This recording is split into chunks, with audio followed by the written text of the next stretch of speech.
Welcome to Boxing Revival. In this video, I have ranked the top 10 greatest boxers of the 1970s. This decade is known as the golden age of the heavyweight division.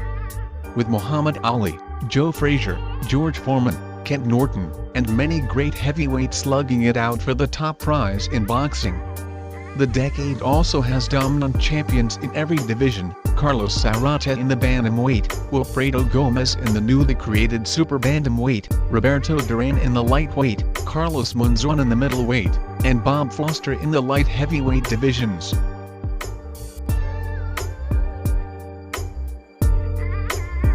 At number 10, Bob Foster. The American was one of the hardest punchers, and one of the most dominant champion in the light heavyweight division. He was the undisputed light heavyweight champion from 1968 to 1974. He defended his titles 14 times. Foster also challenged twice for a heavyweight title, but loses both times. He was considered as one of the greatest light heavyweight boxer of all time.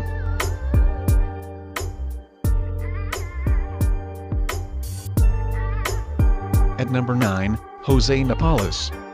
The Cuban-born Mexican was nicknamed Mantequilla because of his smooth boxing style.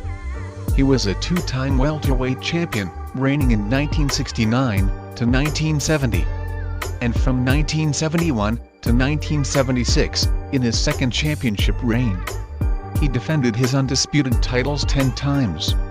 Napoles was considered as one of the greatest welterweight champions of all time.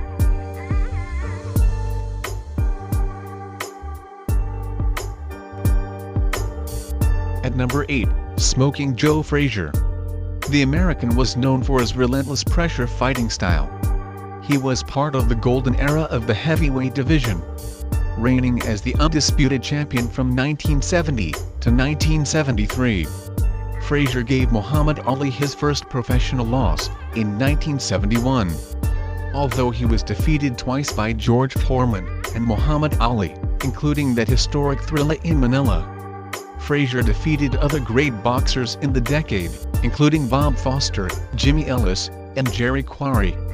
Frazier was still one of the best heavyweights of all time.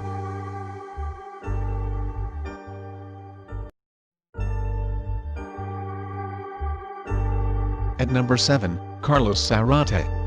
The Mexican boxer was named as the 1977 Fighter of the Year by the Ring magazine. He was the WBC bantamweight champion from 1976 to 1979. He was one of the hardest punching Mexicans of all time, with 63 of his 66 wins coming by a knockout. Carlos Sarata was considered by historians and boxing fans as one of the best bantamweight of all time.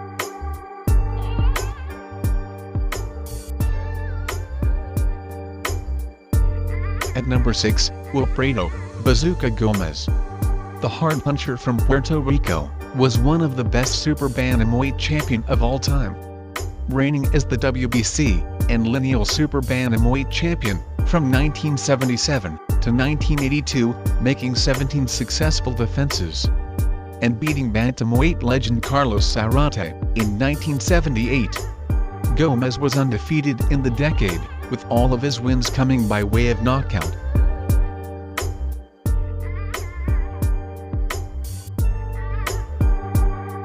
At number 5, the explosive thin man, Alexis Arguello. The Nicaraguan was a two-division champion in the decade. He won his first title in 1984, when he defeated Ruben Olivares for the WBA featherweight title, then added the ring and lineal titles in 1975.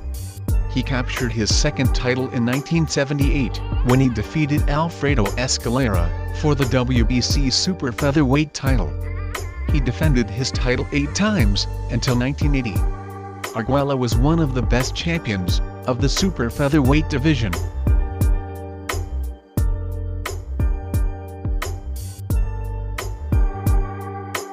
At number 4, Big George Foreman. The American Olympic gold medalist was one of the hardest punchers of boxing. He won the undisputed heavyweight title in 1973, when he knocked out Joe Frazier, and named as Fighter of the Year by the Ring magazine. He defended his titles with knockout wins over Ken Norton and Jose Roman, before losing to Muhammad Ali in 1974, dubbed as the Rumble in the Jungle. He added another win over Joe Frazier and Ron Lyle in 1976. Foreman was considered as one of the best heavyweight in the history. Before we move to the top 3, let's take a look at our honorable mentions. The boxers who contributed greatly during the decade. In this list is Miguel Cotto. The Mexican was a great defensive boxer. He reigned as the WBC, the ring, and lineal flyweight champion from 1975 to 1979, making 14 successful defenses. He defeated Betulio Gonzalez, Shoji Oguma, and Martin Vargas during his reign. Miguel Cotto was considered as one of the best flyweight of all time. Up next is the Mexican great, Ruben Olivares. He was considered as one of the best bantamweight of all time. He was a two-time bantamweight champion from 1969 to 1972, and a two-time featherweight champion in 1974 and 1975. Although he suffered 10 losses in the decade, Olivares was still one of the greatest boxers from Mexico. Up next is Ken Norton. The American heavyweight was known for his trilogy with Muhammad Ali. He gave Ali a great fight, winning their first meeting in 1973, before losing the next two, with close and controversial decisions. He was the WBC heavyweight champion from 1977 to 1978, and was named as the 1977 Fighter of the Year by the Boxing Writers of America.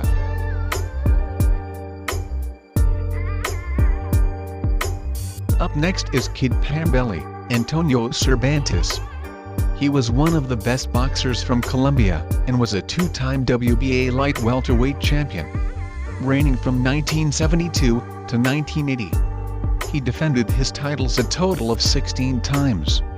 He defeated Alfonso Frazier and Esteban Diaz during his reign. Cervantes was one of the best light welterweight champions of all time.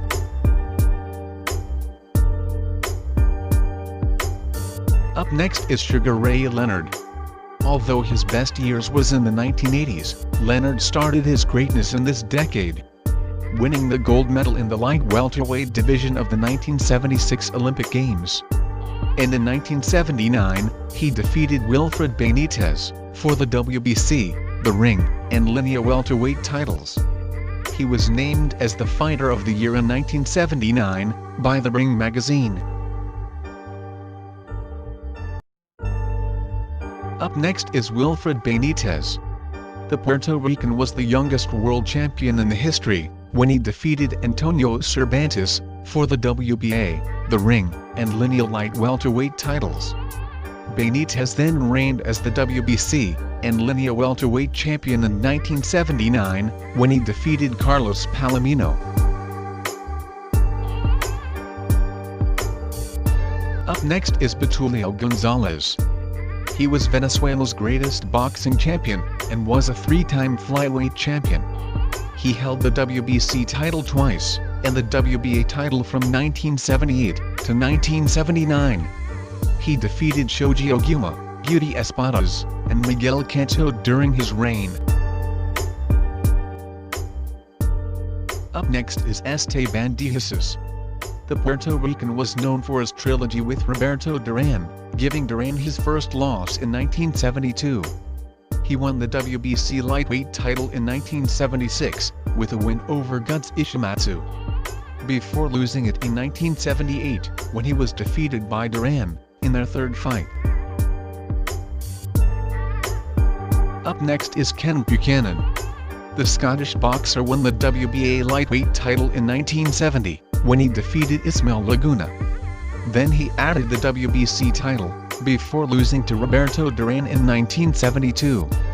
He added wins over Jim Watt and Carlos Ortiz, but never regained a world title again. Up next is Pipino Cuevas. The Mexican won the WBA welterweight title in 1976, when he knocked out Angel Espada.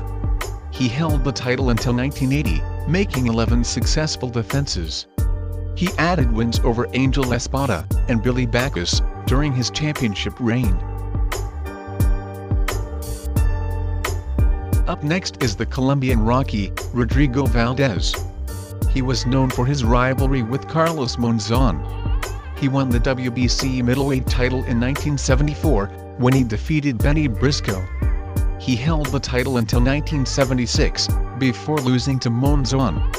After Monzon retired from boxing, Valdez held the undisputed title from 1977 to 1978.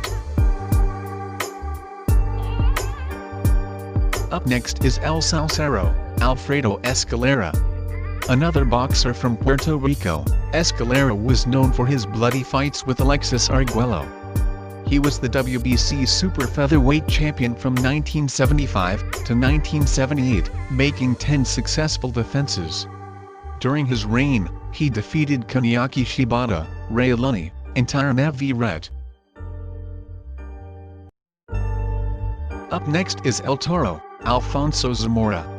He won a silver medal for Mexico, in the bantamweight division of the 1972 Olympic Games.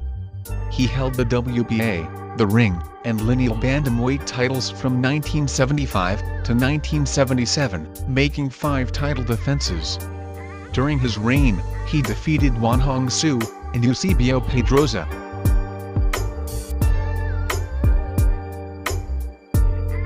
Up next is Larry Holmes. Although his best years was in the 80s, Holmes deserves a mention in this list, because he started his heavyweight reign in this decade. He defeated Ken Norton in 1978, to win the WBC heavyweight title. He defended his title over Ossie Ocasio, Mike Weaver, and Ernie Shavers, to close out the decade. Up next is Carlos Palomino. Another Mexican on this list, Palomino won the WBC, the ring, and lineal welterweight titles in 1976, when he defeated John H. Stracey. He defended his titles 7 times, before losing to Wilfred Benitez in 1979. During his reign, he added wins over Armando Muniz and Dave Boy Green. Up next is Victor Galindez. The Argentine boxer was a 2-time light heavyweight champion. He reigned as the WBA champion from 1974 to 1978, making 10 successful defenses. And his second reign was in 1979, losing the title in his first defense. During his reign, he defeated Yaqui Lopez and Eddie Mustafa Muhammad. Up next is Leon Spinks. He won the light heavyweight gold medal in the 1976 Olympic Games. And in only his 8th fight in 1978, he defeated Muhammad Ali for the undisputed heavyweight title. But later in that year, he was defeated by Ali in their rematch. Up next is Sainzak Wangzurin. He was famous in Muay Thai, before turning as a professional boxer. And in only his 3rd fight in 1975, he won the WBC light welterweight title, setting the record for the fewest fights to win a world title. Wangzurin lost the title in 1976, but regained it the same year, and defended it 7 times until 1978.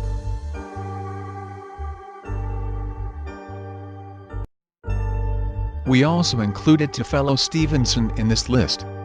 Although he never turned professional, Stevenson has a great amateur career.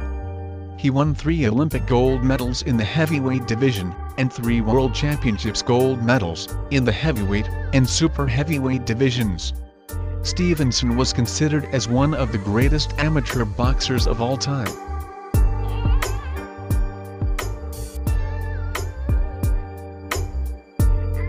At number 3, Carlos Monzon. The greatest boxer from Argentina, was the undisputed king of the middleweight division of the 1970s. He held the undisputed middleweight title from 1970 to 1977, making 14 successful defenses. Monzon was named as the Fighter of the Year by the Ring magazine in 1972 and 1976. He holds wins over Nino Benvenuti, Emil Griffith, Jose Napales, and his fierce rival, Rodrigo Valdez. Carlos Monzon was considered as one of the best middleweight champion of all time.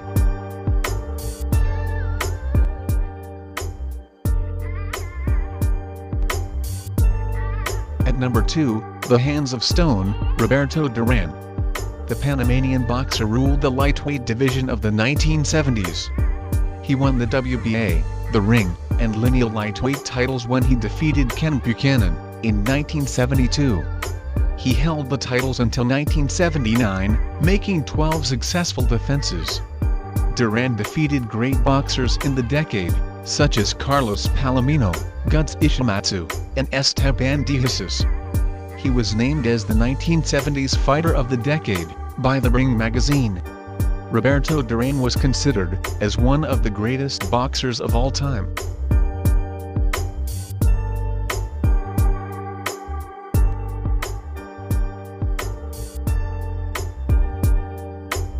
And the number 1, the greatest, Muhammad Ali.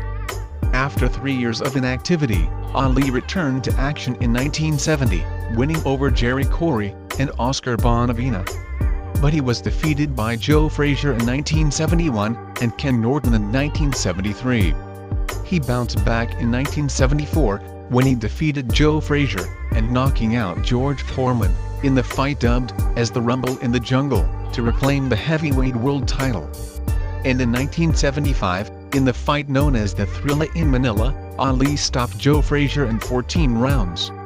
He defended his titles few more times, against Ken Norton and Ernie Shavers, before losing to Leon Spinks in 1978. But he regained the titles later in the year when he defeated Spinks in their rematch. Muhammad Ali was considered as the best heavyweight boxer of all time, and one of the greatest sportsmen of any generation.